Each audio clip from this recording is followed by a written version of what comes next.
Here you've got Indira Gandhi and Richard Nixon. They really didn't like each other. I mean, look at her. She looks as if she's just been fed bad fish, and he looks like he served it up.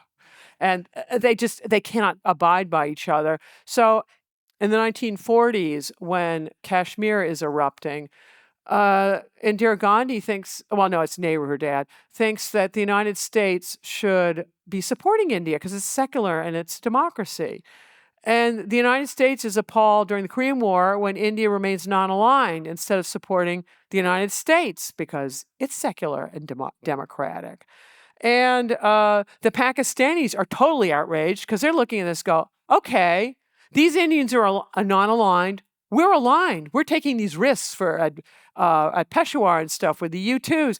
And you're helping these people who are about to ally with the Soviet Union? Who are you kidding? So it's a total mess. So the Indians have their own self-inflicted blows.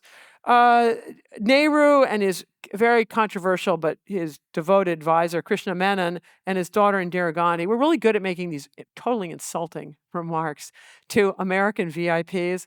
Okay, it hits the target without a doubt, but the ego that has just been hit is huge, and like an elephant is not about to forget. And meanwhile, Pakistan, in contrast, is just being this welcoming host. So the United States is going, India, and Pakistan is better. And it makes really bad trend lines for India because in the 1962 war, the United States supported India. In the 1965 war, it's neutral. In the 1971 war, it supports Pakistan. That's not great.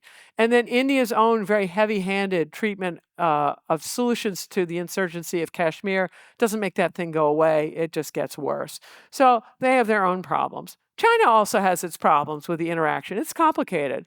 So on the one hand, on the Sino-Indian War, absolutely, China gets the territory. But at what cost? You've got this permanent enemy forever. And as opposed to teaming up with them, if they teamed up, they actually would have had incredible leverage for what the global order is going to look like. But that's just not to be. And moreover, if you look at the 1971 war, after the United States won't help with China, India's going, okay, I think we need nuclear weapons because then we'll be able to protect ourselves against China. And after that war, when Pakistan's lost over half its population and has to deal with Indian population and territorial just overwhelming superiority, the Pakistanis go, I think we need nuclear weapons in order to solve this problem. So it's going to be proliferation all over the place.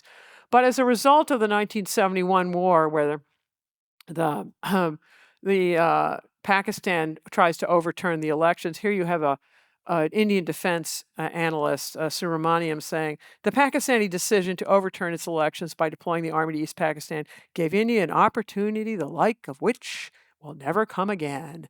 And what they did is they armed insurgents in East Pakistan, then sent the conventional army in. And that was it for Pakistan in East Pakistan, over. If you enjoyed this clip, you can watch the full episode here and subscribe for more clips.